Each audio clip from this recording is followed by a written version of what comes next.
السلام عليكم ورحمة الله وبركاته. الحمد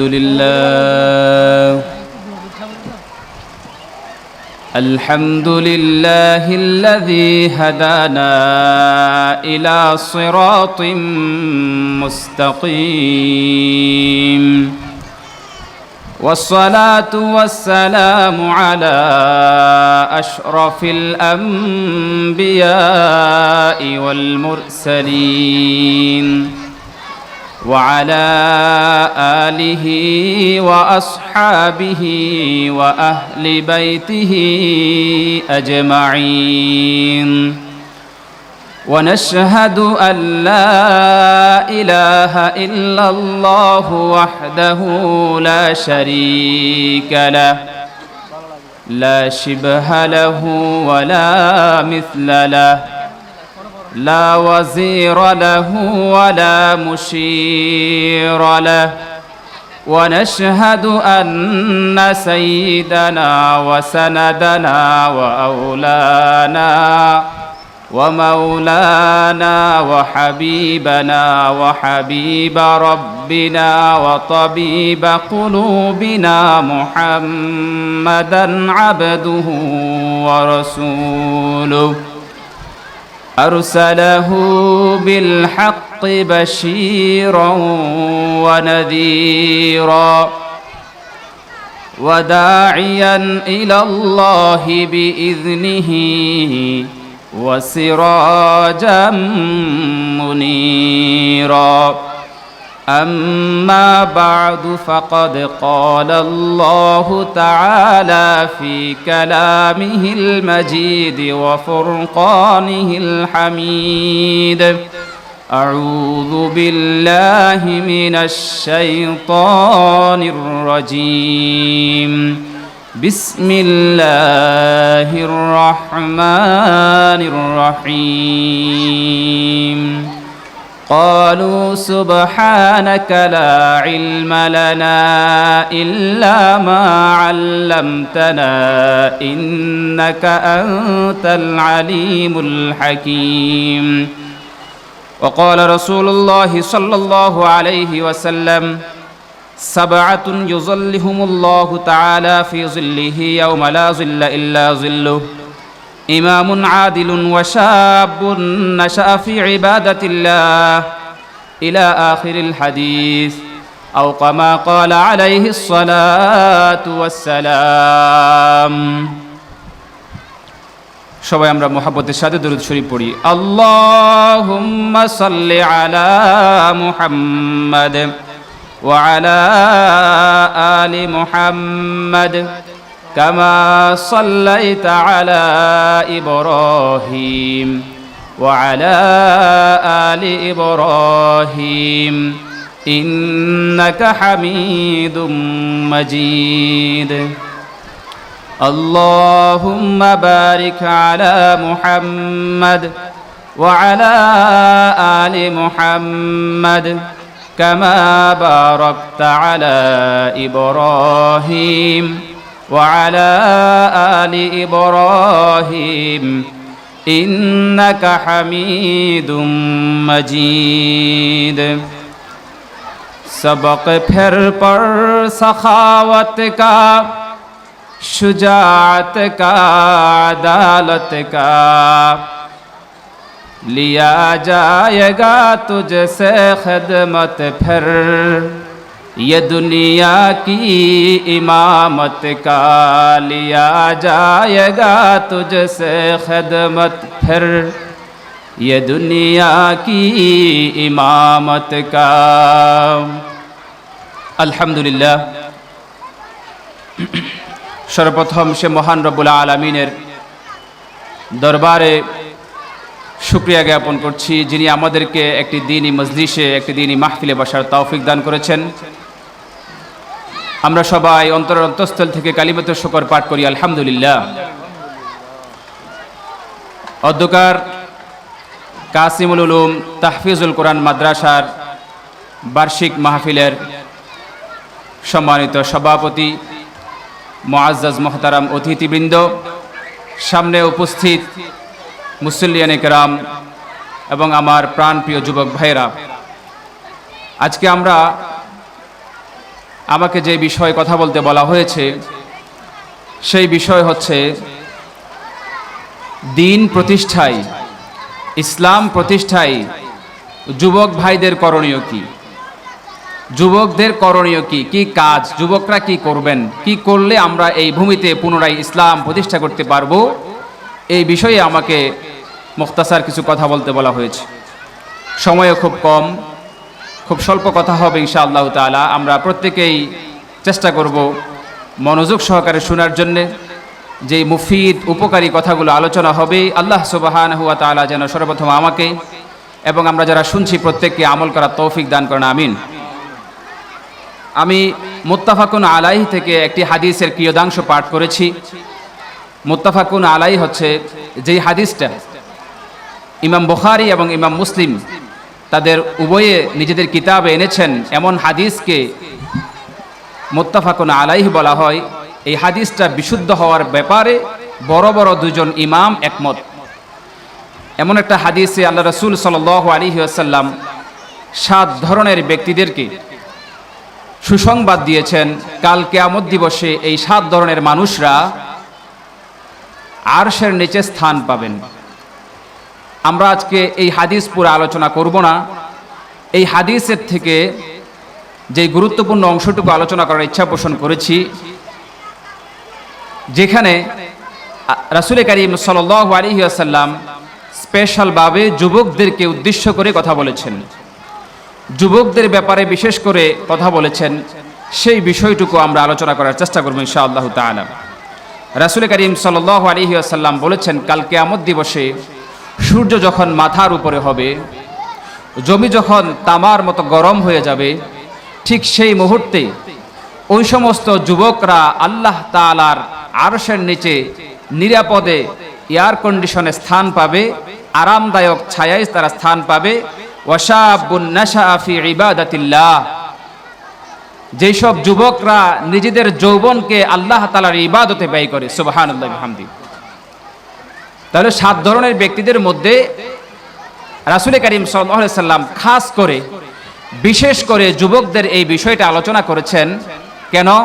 কারণ এই বয়সটা এমন, এই বয়সটা সবাই পছন্দ করে। যুবক বয়সের কার্যক্রম, যুবক বয়সের কথাবার্তা, যুবক বয়সের সবকিছু সবাই পছন্দ করে।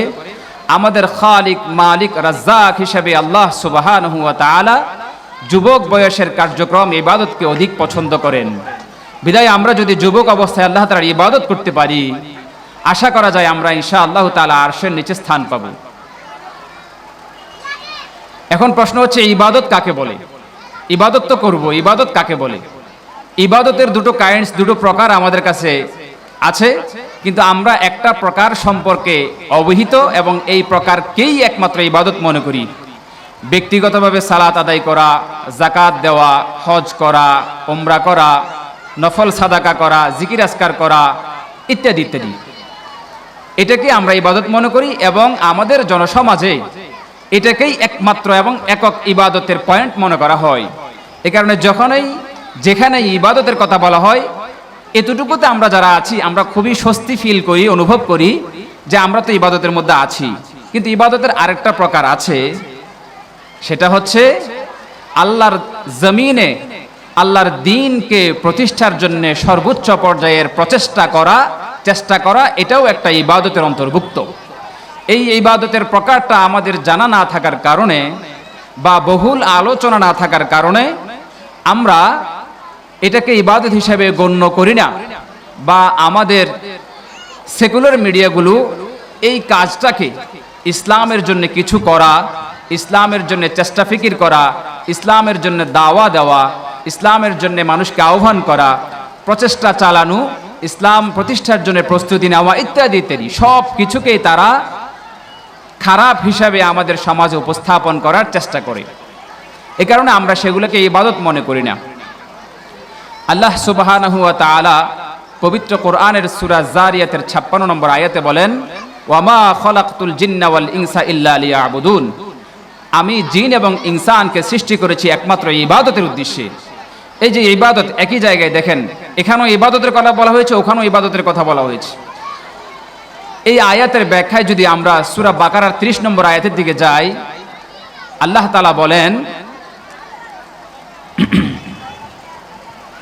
إذ قال ربك للملائكة إني جاعل في الأرض خليفة قالوا أتجعل فيها من يفسد فيها ويسفك الدماء ونحن نسبح بحمدك ونقدس لك قال إني أعلم ما لا تعلمون।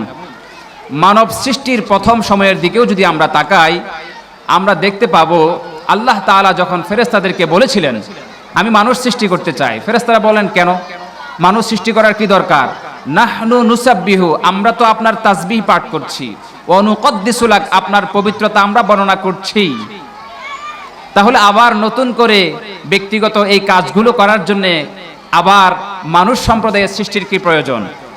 আল্লাহ তাআলা কি বললেন? ইন্নী আ'লামু মা লা তা'লামুন, আমি এমন একটা বিষয় জানি যেটা তোমরা জানো না। সেটা কি? সেটা হচ্ছে আমার এই ইনসান মানব জাতিরা জমিনে গিয়ে কেবলমাত্র নিজের ইবাদত নিজে করবে না, নিজেরটা তো নিজে করবেই, বরং পুরো সমাজকে ইবাদতের জন্য প্রস্তুত করে দিবে, অর্থাৎ আল্লাহর জমিনে আল্লাহর দ্বীনকে প্রতিষ্ঠা করে দিবে ইনশাআল্লাহ তাআলা। তো এই যুবক ভাইদের অন্যতম কাজ হচ্ছে আল্লাহর জমিনে আল্লাহর দ্বীনকে প্রতিষ্ঠিত করা। কিভাবে করব?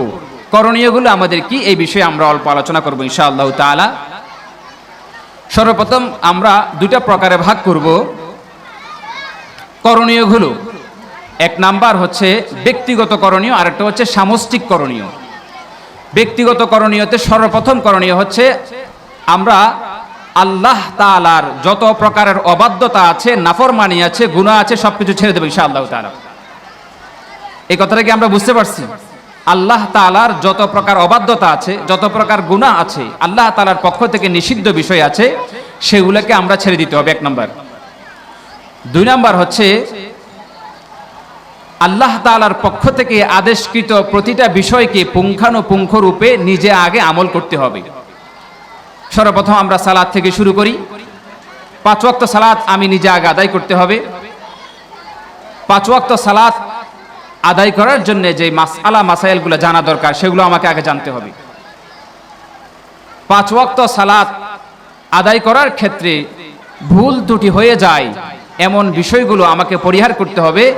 পবিত্র কোরআনের অতটুকু অংশ আমাকে বিশুদ্ধভাবে উলামায়ে কেরামদের কাছ থেকে শিখে নিতে হবে, যতটুকু না শিখলে আমার নামাজটা বিশুদ্ধ হবে না। যুবকদের করণীয়গুলো সম্পর্কে বলছি, খেয়াল করি আমরা। এরপরে যখন আমার সালাত ঠিক হয়ে যাবে, এরপর আমার দ্বিতীয় কাজ হচ্ছে যে আমি ব্যক্তিগতভাবে, যেহেতু আমি ইসলামের একজন দাঈ হতে চাই, একজন প্রেজার অফ ইসলাম হতে চাই, ইসলামের একজন প্রচারক হতে চাই, মানুষকে ইসলামের দিকে আহ্বান করতে চাই, আমাকে আগে ইসলাম জানতে হবে। আর ইসলাম জানার জন্যে সর্বপ্রথম আমাদের যেটা করণীয় সেটা হচ্ছে আমরা কোরআন মুখী হতে হবে ইনশাআল্লাহ তাআলা। কোরআন অনুবাদ সহ পড়ার চেষ্টা করতে হবে। রাসূল করিম সাল্লাল্লাহু আলাইহি সাল্লামের বিশুদ্ধ যে হাদিসগুলো আছে সেগুলো পড়ার চেষ্টা করতে হবে। বিশেষ করে প্রাথমিকভাবে আমরা যেটা পরামর্শ দিয়ে থাকি যে আমরা সবাই সিরাহ, রাসূল করিম সাল্লাল্লাহু আলাইহি সাল্লামের লাইফস্টাইল, রাসূল করিম সাল্লাল্লাহু আলাইহি সাল্লামের জীবনীকে আমরা সর্বপ্রথম আমাদের পাঠ্য হিসেবে নির্ধারণ করতে হবে।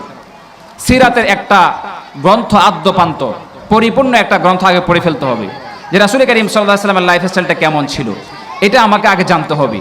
আমি যদি আগে রাসূল করিম সাল্লাল্লাহু আলাইহি সাল্লামের জীবনীটা জানতে পারি, এরপরে আমার করণীয় হচ্ছে সাহাবায়ে কেরামদের জীবনীগুলো জানা। শুরু করব আমরা প্রথম খলিফা হযরত আবু বকর রাদিয়াল্লাহু তাআলা আনহু থেকে। হযরত আবু বকর রাদিয়াল্লাহু তাআলা আনহুর জীবনী আলাদাভাবে বাংলা ভাষায় বের হয়েছে, আমরা পড়ার চেষ্টা করব। হযরত ওমর রাদিয়াল্লাহু তাআলা আনহুর জীবনী পড়ার চেষ্টা করব। হযরত উসমান রাদিয়াল্লাহু তাআলা আনহুর জীবনী পড়ার চেষ্টা করব। হযরত আলী কাররামাল্লাহু ওয়াজহার জীবনী পড়ার চেষ্টা করব। এভাবে আমরা খুলাফায়ে রাশিদিন এবং অন্যান্য বড় বড় সাহাবায়ে কেরাম যারা আছেন তাদের জীবনীগুলো আমরা পড়ব। যখন রাসূল করিম সাল্লাল্লাহু আলাইহি সাল্লামের জীবনী এবং সাহাবায়ে কেরামদের জীবনী আমাদের সামনে চলে আসবে, তখন লক্ষ্য নির্ধারণ করার জন্য ওই হুজুর কি বলে, সেই হুজুর কি বলে, এতগুলার দেখার দরকার হবে না। খোদ আমার পড়াশোনায় আমাকে দেখিয়ে দিবে যে আমাকে কোন পথে চলতে হবে ইনশাআল্লাহ তাআলা। সম্মানিত উপস্থিতি, যুবক ভাইয়েরা, আমরা যারা ইসলামের পথে বিপ্লব করতে চাই, সংগ্রাম করতে চাই, আমরা যারা খিলাফা রাষ্ট্র ব্যবস্থার স্বপ্ন দেখি, আমরা যারা এই রাষ্ট্রে ইসলাম প্রতিষ্ঠিত হওয়ার স্বপ্ন দেখি, আমাদের করণীয় হচ্ছে নিজেরা আগে প্রিপেয়ার হওয়া, প্রস্তুত হওয়া। আর প্রস্তুতির জন্য অন্যতম করণীয় হিসেবে আমি নির্ধারণ করলাম, বলতাম যে রাসূল করিম সাল্লাল্লাহু আলাইহি সাল্লামের সিরাত আগে অধ্যয়ন করতে হবে, সাহাবায়ে কেরামদের সিরাত আগে অধ্যয়ন করতে হবে। এরপরে আমাদের সামনে পথ পরিষ্কার হয়ে যাবে যে আমরা কোন পথে চলবো আর কোন পথে চলবো না, কোন পথটা ভুল আর কোন পথটা সঠিক, সেটা আমাদের সামনে ক্লিয়ার হয়ে যাবে। আলাদা করে বায়াসড হওয়ার কোনো প্রয়োজন হবে না, ব্যক্তি বিশেষের অন্ধ অনুসরণ করার কোনো প্রয়োজন হবে না।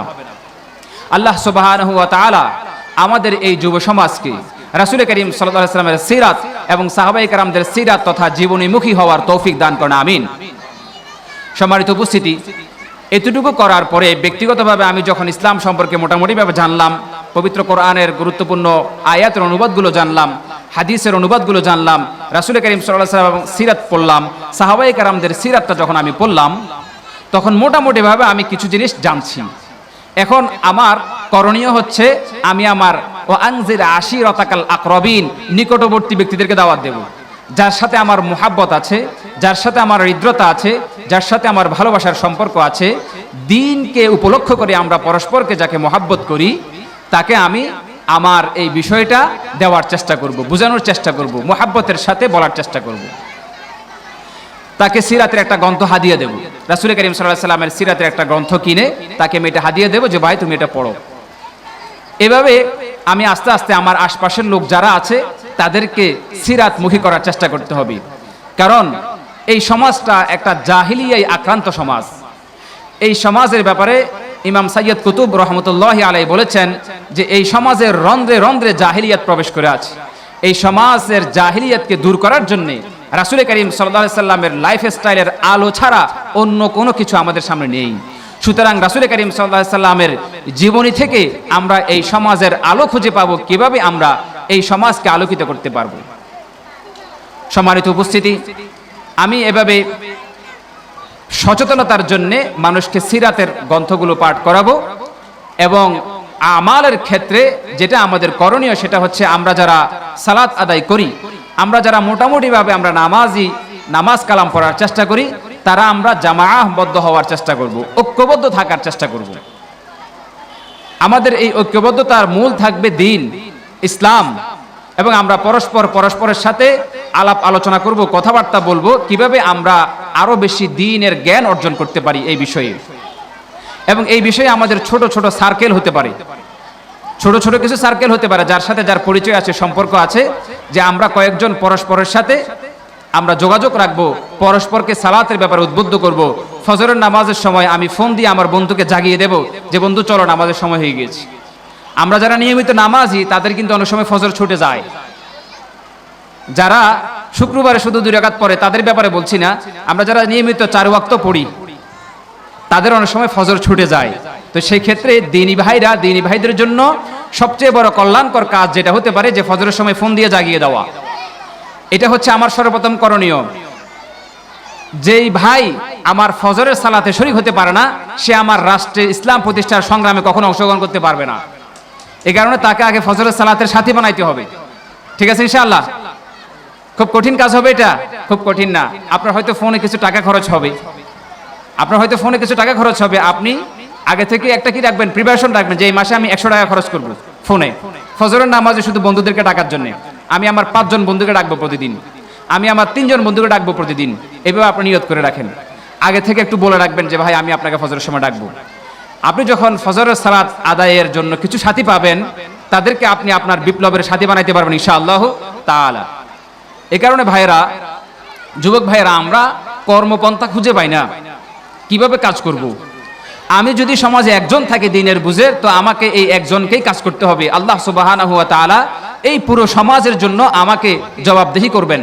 এই সমাজকে কেন আমি ইসলামের দিকে রাহবরি করি নাই, তাদেরকে ইসলামের দিকে কেন আমি পথ দেখাই নাই, এই জন্য কাল কিয়ামত দিবসে আমাকে আল্লাহ তাআলা জিজ্ঞেস করবেন। আমি কখনোই এই অজুহাত দিয়ে বাঁচতে পারবো না যে অনেক হুজুর ছিল, অনেক আলেমরা ছিল, এক একজন এক এক কথা বলেছে, এগুলো কোনো কিছুই কাল কিয়ামত দিবসে গ্রহণযোগ্য হবে না আল্লাহ তাআলার কাছে। আল্লাহ তাআলা আমাকে আপনাকে প্রত্যেককেই কাল কিয়ামত দিবসে জিজ্ঞাসা করবে যে তুমি তোমার সমাজে ইসলাম প্রতিষ্ঠার জন্য কি করেছো। আমরা শুরুতেই চাচ্ছি যে কালকেই আমরা সবাই লাঠিসোঁটা নিয়ে বের হয়ে ইসলাম প্রতিষ্ঠা করে ফেলবো রাষ্ট্রে। না, রাষ্ট্রে আগে ইসলাম প্রতিষ্ঠা করার জন্য সমাজে ইসলাম প্রতিষ্ঠা করতে হবে।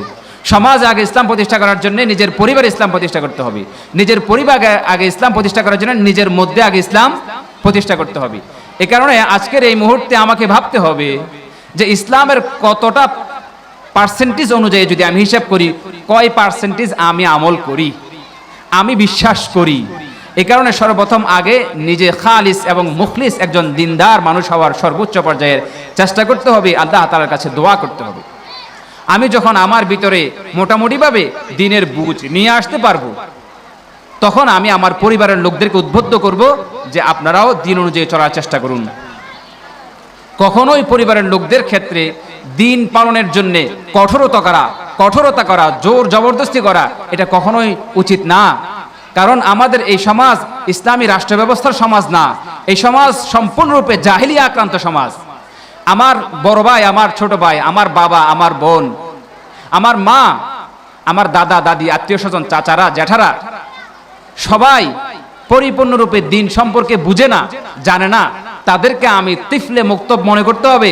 ইসলাম সম্পর্কে তারা কিছুই বুঝে না, মুক্তবের ছাত্রর মতো মনে করে তাদেরকে আমি খুব নরম ভাষায়, ভদ্রতার সাথে, নম্রতার সাথে, মোহাব্বতের সাথে তাদেরকে দিনের বিষয়ে বুঝাইতে হবে যে ভাই, সালাত আদায় করা যেমন ফরজ, সালাত আদায় করা যে আল্লাহ তাআলার পক্ষ থেকে ফরজ, আল্লাহর জমিনে আল্লাহর দ্বীন প্রতিষ্ঠা করা সেই আল্লাহ তাআলার পক্ষ থেকেই ফরজ।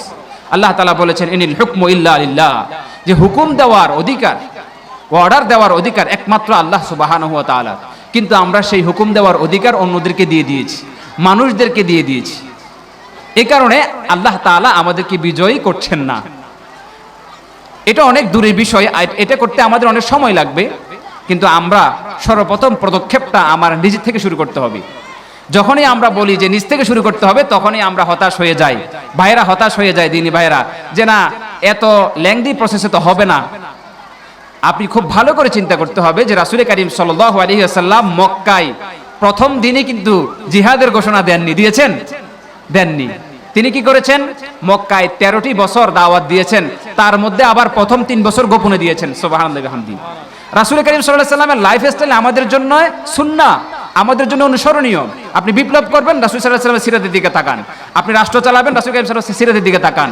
আপনি ব্যবসা করবেন, রাসূল করিম সাল্লাল্লাহু আলাইহি ওয়াসাল্লামের সিরাতের দিকে তাকান। আপনি একজন উত্তম স্বামী হতে চান, রাসূল করিম সাল্লাল্লাহু আলাইহি ওয়াসাল্লামের জীবনের দিকে তাকান। আপনি একজন উত্তম বাবা হতে চান, রাসূল করিম সাল্লাল্লাহু আলাইহি ওয়াসাল্লাম তার সন্তানদের সাথে কেমন করেছেন সেটা দেখুন।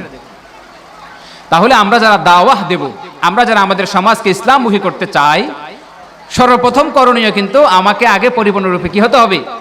দিনদার হতে হবে। রাসূল করিম সাল্লাল্লাহু আলাইহি সাল্লাম 40 বছর বয়সে নবুয়ত পেয়েছেন। নবুয়ত পাওয়ার আগে ওনার লাইফস্টাইলটা দেখেন, কত পরিচ্ছন্ন, কত সুন্দর, কত মাধুর্যতার সাথে তিনি তার আরবের মানুষদেরকে নিজের দিকে আকৃষ্ট করেছিলেন। এখন আমরা চাচ্ছি আমার বডিতে, আমার শরীরে, আমার মননে, আমার মগজে আমি ইসলাম আনবো না।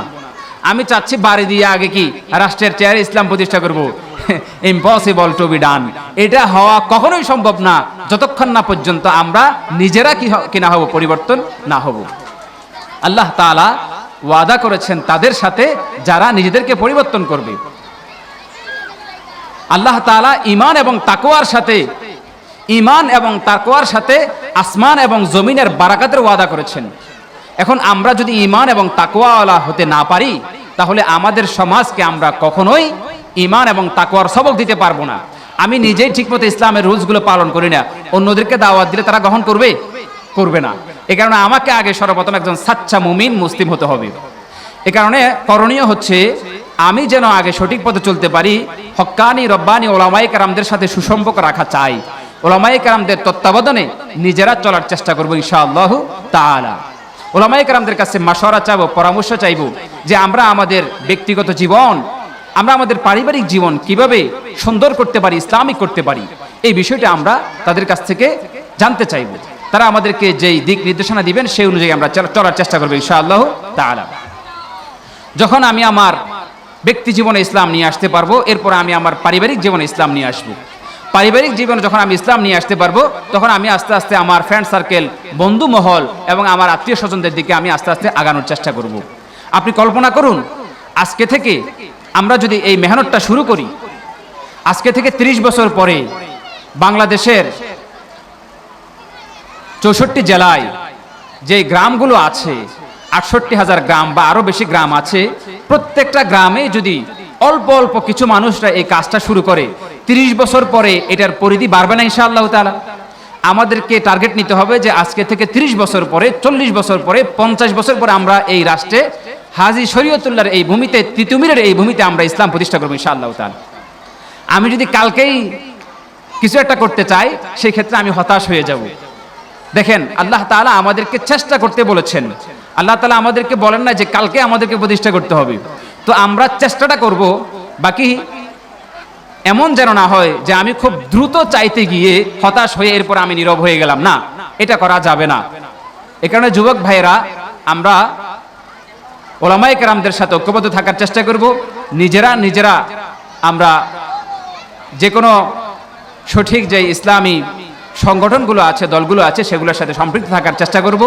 বা কোনো দলের সাথে না থাকলে দিনী ভাইয়েরা যারা সালাত আদায় করে, অন্তত যাদের কালিমাটা ঠিক আছে, তাদের সাথে আমরা জামাহবদ্ধ থাকার চেষ্টা করব, ঐক্যবদ্ধ থাকার চেষ্টা করব।